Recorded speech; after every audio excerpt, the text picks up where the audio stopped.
Welcome back to the Praying Twice podcast, where we explore the amazing spiritual power of music. I'm Martin Doman, your host, and I'm super excited to have you here today. Today we're going to welcome an awesome guest. I'm super happy. I keep saying the word super. I could probably stop saying super. We are very excited to have Bob Rice today on the program. Bob is an amazing guy. He's always struck me as extremely talented. I first met him when I was in college, so we've known each other a long time. I'm sure we'll catch up on those stories.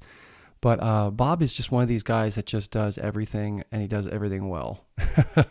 He has got a very cheerful and joyful personality. I love being around him. I just love watching him do what he does best, which is just make people feel comfortable. And he's very, very wise, very smart, very experienced, has an incredible talent for songwriting. He has an incredible talent for kind of explaining things in a clear way and sort of disarming you with his kind of natural charm and grace. Anyway, he's a great guy. I'll gush about him more later, but we're really excited to have on the program today Mr. Bob Rice. So here's our conversation with Bob. All right, welcome. I'm super excited. As I said earlier, I say the word super way too much. I need to stop doing that. To the show, Bob Rice. Welcome, man. Hey, it's great to be here, Martin. It's good to see you. Yeah, man, it's been a while. We haven't talked in a while, I don't think. I know, it's been a couple of years maybe. Ooh. I know, right? It's like I call you out of the blue and say, hey, you want to be on a podcast, even though I haven't spoken to you. See, but that's like guy friendships. Like, Yeah. we don't need constant communication. We're good That's every true. couple of years, and everything's fine. That's right. We have a storied past, you and I. We've gone, but we go way back. I think we can say that. Yes, absolutely. I met you when I was like 20, maybe even 19 or 20. Right. I was a master's student at Franciscan. You were undergrad, but I think you were head of the chapel ministries. Is that how I first I was met head you? of music ministry, yeah. Right. Okay. Yeah. Yeah, they never trusted me with the whole chapel. That would have been a bad choice. Yeah, reasonable. Reasonable. They should leave that in the hands of experts. So, And then you and I got to spend how many years in Attleboro, Massachusetts? I know, right? When I hosted conferences and you led worship. I mean, you did more of those conferences than I did, but was that a good 5 or 6 year stretch? I want to say yes. I want to say at least 5 or 6 years. Yeah, it was like 1997.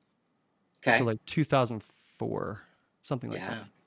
And I still meet people that were at those conferences. I don't know, do they come up to you as well? I mean, it was that was a special anointed time. It really was. God like totally blessed that. I actually, in this podcast, I gave sort of a short history of my musical stuff, and I did talk a lot about Steubenville East, and it was special. It was really great. And you were, it's so funny when you go through these sort of like formative moments together, it really bonds you together. And so I feel very bonded with you because I kind of learned how to do music on stage for people with you, you know? Yeah. And help people pray and just draw people into a relationship with God. And so doing that together with you and Lesneski and everybody, it's just, they're special. I mean, I've been blessed now. This was my 30th summer doing youth conferences. Wow. I did hear you made an announcement. Why don't you tell us about that? I'll say that in a second. But, I speak doing music. But I would still say those Attleboro ones are among the most special, even of those 3 decades. Those years really stand out as a deep anointing of the Spirit, great fellowship, just good people. It was just a real beautiful thing. Yeah, you're right. People do come up to me and say, I was there, I was a 16-year-old kid when you were leading Attleboro, and he's like, and it just changed my life. You hear that a lot. So I now have teenagers saying, my parents were there when you hosted. Oh, do you love that? Yeah, that's a great feeling. You're like, so I feel kind of old, but also kind of awesome. Like, it's just cool to see the fruits of things. Yeah, exactly. So anyway, you were saying. Oh, well, you're right. I did make an announcement. So, I get to do a lot of things through the conferences. And 20 years ago, when I moved to Steubenville to teach here at Franciscan, they asked me to take over all of the conferences, adult and youth, playing the music of it. And I hadn't really done that before. I was mostly, with Martin, I was mostly hosting and speaking at conferences. Though I had a musical background, I had a band that I was in, and I've always made music a part of the ministry I did. So it was a little overwhelming just to take over. I think at the time there were 4 youth conferences and 6 adult conferences, so 10 altogether. And I'd never been to an adult conference. And I thought, okay, well, I'll just do this for a year. And then 20 years later, I was still doing it. Was it wasn't your brother? It was maybe I had a Doman. How is he related to you? Was he your nephew, I'm sorry, you had a Joe? Dillman in your music group? Yeah. Oh, it must have been my brother Joe. Yeah, it was Joe. Okay, yeah, I thought it was your brother. Yeah. And a lot of great, amazing students over the years. But the past couple years, as I've just been praying, and I got ordained as a deacon about 2 years ago, just really discerning where the Lord wants me to be. I handed over the youth conference music to somebody who works here, John Paul Von Arx. He's outstanding.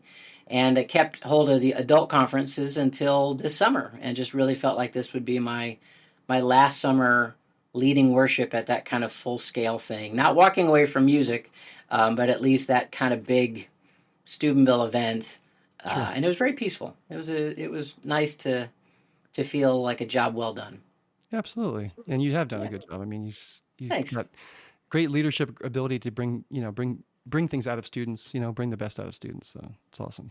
Obviously, Well, that's what I you do loved as a about it. professor. I loved mentoring. I came to Franciscan. I was a youth minister at a parish, and then I came to Franciscan, and it was a bit of an adjustment in a lot of things. But one things that I really missed was mentoring. I get to do a little bit of that in the classroom, and I found better ways to do that since. But at the time, I was just longing to kind of have like a small group youth group. So when the offer came to me, we'd like you to lead the conferences, and they said, and if you could use all students, we'd really appreciate that.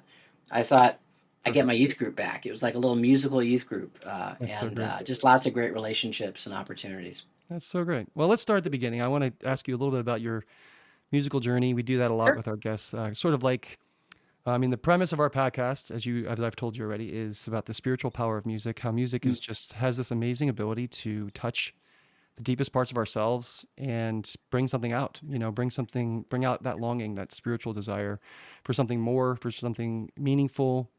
Obviously expressed as a person of Christian faith, Catholic faith. Yeah. It's beautiful. So I want to ask you, what is the first time you can remember growing up? This is just barely, just music, Yeah. when was the first time you remember having music touch you or, really kind of wake you up to something? Yeah. Spiritually, I mean, right? In any way, actually, I think Oh, music always touches us spiritually. If right. if it really hits us, it's a spiritual thing, in my Yeah. opinion. That's my opinion. But anyway, yeah, it could be something joyful. It could be anything. Just first musical moment that really, like, you can remember, like, really was powerful for you. Well, I would say it was when I was a little kid. So my family was musical. My dad played tenor sax. My mom had a great voice. So I have an older sister, and what we used to do, I'm maybe at 7 or 8 years old at this point, is we would sing Christmas carols together. My dad would sit at the piano, and we would learn 4-part harmonies on Wow. different Christmas songs. And so, in the whole family, we had cousins that lived about an hour and a half away, and we'd get together on Christmas Eve, and we'd all do like a little talenty show thing. The kids would do it, but we would always sing a few songs, and that was awesome. I mean, just learning harmonies was amazing. Getting into the words of these Christmas songs. I mean, it wasn't like Grandma got run over by a reindeer. It was just It was really like hymns or beautiful. whatever. Yeah. Yeah, exactly. And my on my mom's side, she had two other sisters, and they sang all the time. And they really had all the harmonies out. I just remember they would sing, what's the Christmas song? Silver bells, silver Oh, they bells. had like the Andrews sisters going on thing. They sounded awesome. And so I would certainly say the first time I was genuinely touched by music was the live experience of it.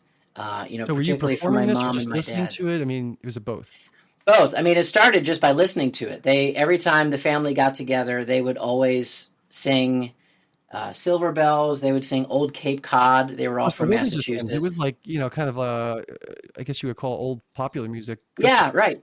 Yeah, that kind of vibe. And then getting into it myself when I got old enough to start holding a note and singing. When we sang as a family, that was always really Wow, you exciting. And sang as a so, family. A lot of families yeah. don't sing together. Well, I wish we did more of that. I mean, looking back, it's easy to say. I would say maybe we did it 5 or 6 times, but I always loved it. My sister wasn't as much of a fan, so I think she kind of hit her teenage years, and we were done with that. There's a thing So, about that, right? When you're young, one of the points I've made before is that music makes us feel vulnerable, right? If we Hmm. have to sing in front of someone, it's like that's got to be a big, unless we do it as a, as a job or as a specific talent we know Right. we have, to sing in front of someone else is a very like, oh, people don't want to do that, other than happy birthday, right? Yes. But isn't that interesting? Your sister, even though she's musical, kind of was like, or I mean, maybe she isn't, I don't know, but that she kind of withdrew, kind of like didn't want Right. to do it. Yeah. That's like an example of But I that. would say, it's funny you mentioned that. You asked that question. And I'm glad I went back to my childhood. I would say, like, the first time I heard, and this is going to sound really silly, and I'm going to absolutely date myself, but the first time I heard music that was spiritual, that really resonated with me, was the U2 Joshua Tree album. Oh yeah. I Oh yeah. remember I was a kid. I was growing up outside of Chicago. Maybe I was 15 or 16, probably 15. Yeah. I was involved in a Christian youth group called Young Life. Okay. And for those listeners, this is obviously well before the days of streaming. They used to release albums at midnight on the radio station. So your first shot to hear your favorite album before the record store opens up, and of course there were records, was listening to it in your car radio. And everybody was pretty excited about this group. There were a lot of upperclassmen who were very kind to me. They kind of took me under their wing. And they were saying, hey, the U2 album is dropping at midnight. Do you want to listen? I said, yeah, what are we doing? And they said, we're just going to drive around Chicago and listen to the radio. Like that was your option. So it was What like, yeah, teenager would not midnight. want to do that? I mean, Exactly. I thought this is fantastic. I think it was like a Thursday night. I had to get permission from my mom or something. She's like, well, if it's the Young Life people, it's okay. And yeah, right. Yeah. and I just remember, I mean, we were just sitting in the car, cranking the radio. I mean, just hearing that like initial pad, Where the streets have no name. starting, the guitar, still haven't found So what I'm good. looking That for. slow Yeah, it's incline. so good. The slow incline. Oh my God. Yeah. Which essentially is kind of like modern worship music today. I mean, like, I think you could argue U2 in general, but particularly the Joshua Tree album. I mean, it sounds like Hillsong. I feel like No. everybody's Hillsong sounds like them, of course. Yes. Right. No, you're absolutely right. Get the they're priority. huge influence. Huge influence. So that was the first time I thought, wow, music can be spiritual. I mean, I sang songs at church, but I never really had a great music ministry experience at my local parish. Yeah. And this was before Christian music got good. I mean, it wasn't popular. There weren't any radio stations, and there wasn't really great music. It was kind of the kind of sound. So that could have a sound that I loved, really resonated, and made me start thinking, I wonder if I could ever write music like this, or do like I kind of thought I could do that. Like I want to talk about that for a second. That album, you're right. That's one of my first incredible influences. There's for those you haven't heard it, it starts off with this sort of like organ-y sound, and then it builds with this sort of pulsing electric guitar. But I shouldn't say pulsing; it's more like a pattern. He's just playing a pattern over and over, and it just keeps changing chord. So you have this kind of pattern going, and then this chords are changing underneath the pattern, and it just all of a sudden it just bursts into this massive, almost crescendo, basically, if you wanted to use an old-fashioned word. And I saw them, not to interrupt, but I saw them live do that too. Wow. I got to go to that concert. You saw that concert? Oh my gosh. It was mind-blowing. Yeah, it was. Yeah, it was. Yeah, there's something very spiritual, and actually they're a very, very spiritual band. I mean, they kind of attribute a lot of their inspiration and stuff to spiritual themes, and I think they would say they're Christians, but I don't know fully. But for sure, I think they would say they're Christians, to be sure, even Catholic, but I don't think they would ever try to label their music as that.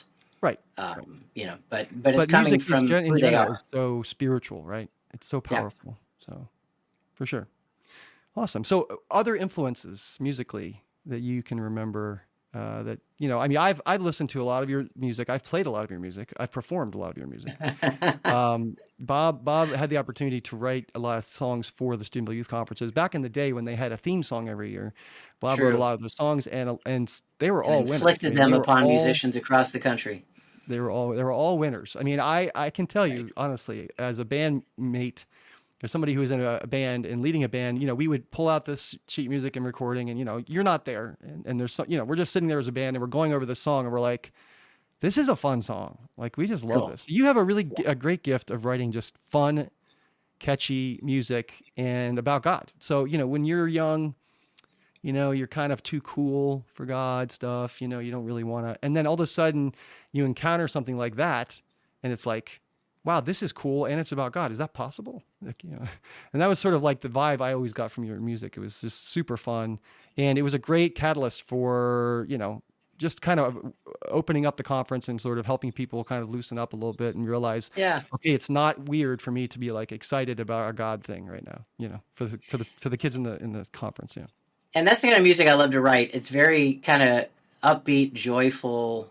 Some of my favorite songs that I've written are some of those theme songs: "Behold the Lamb," "Going Yep. Home," and even Out of the jungle. yeah, "Out of the Jungle." Even actually, when I had the chance to do the last song of the conference, we played "Behold the Lamb." I was like, Oh, okay, I'm really? gonna go out with "Behold the Lamb" because that was always one of my favorite songs. For those listening, that was the 1997 Youth That's Conference right. theme song. And I And have it was actually, I've also released a recording of that song. nice. Oh, that's right, you Yep. did. And didn't you Yeah. do "Going Home" as well? I didn't do Going Home. Was that like on a Jim Cowan Millennial thing, or No, maybe I'm I don't getting it know if any of the confused? theme songs ended up on those, but I did Yeah, do it. I did my own live version of right. the Millennium thing. I used to have my one album of live music from Steubenville East, Okay, and of got course it. we played that song. Yeah, And there might right. be another one in there. I'm trying to remember. I don't think so. But anyway, that song's so great. I mean, I've used it so many times for kind of just as a fun song to kind of warm up a crowd. It's awesome. So You reminded me of the first Christian album that I heard. Like directly Christian album that I heard that blew me uh, away was Stephen Curtis Chapman's The Great Adventure. yep, And that was like it was like a Christian album that I actually could play to my non-Christian friends. I was like, wow, yeah, this is great. And it was very, very, very Christian, obviously. And Stephen Chris Chapman is just lights out with everything he does. And then I would say the next big one that happened a couple years later was DC Talk's Jesus Freak album. yep. And at that point, it was off to the races in People are terms dating of, us left and right now. They just yeah, but that's all right. But those are kind of the roots of a lot of all the contemporary Christian music today goes back probably to the success of Great Adventure and of course just Stephen Chris Chapman. And then, but yeah, DC Talk's Jesus Freak album was like, what? yeah. Like that was as, It was kind you of know, edgy. it was very, very edgy. Now it's kind of funny. It's like, oh, but Remember yeah, that? you listen to it like, people were like, that's not Christian. It's like, oh, that's Christian. How Like can how that's can good this kind stuff. of music be Christian? Yeah. Yeah. Yeah, there's some kind of song or something like "Why is the devil of all the good music?" That's not true. Yeah. Oh yeah, Jeff Moore in The Distance wrote Yep. that song. He wrote that Yeah, song. Why does the devil he get all the did. good music? Why Yeah. does the devil get all the good Yeah, music? I Yeah. I think there's something there that we could talk about a little bit. This idea that somehow we get fooled into thinking that to be a religious person or to be even morally good sort of means sort of like a downer or sort of Hmm. like, you know, to be a religious person means you kind of can't do things that other people would want to do. Yeah. Now, that's not true at all, of course. I can't even imagine how, I mean, I personally would think that my life would have been really boring if I didn't have what I have in my life. I've had so many amazing experiences through being a person of faith, and music has really helped me get there. And I think using that as an example, when I heard Great Adventure, right, and when I heard Bob Rice's songs and some others, like you said, DC Talk, all of a sudden it was like, no, wait a minute, there's a lot of life here. There's a Yeah. lot of like individuality. There's a lot of spiritual depth. There's a lot of, I mean, that Great Adventure is also a slow incline, right? Yeah. And there's something beautiful about that. When music does that, it starts kind of soft and it just builds and builds and builds. I feel like that's analogous, right, for our life. We're always looking forward to something. We're always sort of, and we live in time, so we're always. I mean, I'm going to go way out here, but like we're living in time. We go throughout the course of our life, and we're looking for Hmm. something to happen, sort of. And those songs and that music really opened my eyes up to the idea that and the Christian experience can be the same thing. Hmm. In other words, the idea that yeah, we can have joy. Yeah. And that there's a horizon here in front of me that like there's something going to happen. Like this is a great adventure. That whole vibe is what you guys kind of built. I remember when Great Adventure came out. And I remember when you and Jim Beckman were working on the youth conferences and you sort of developed these ideas and these themes.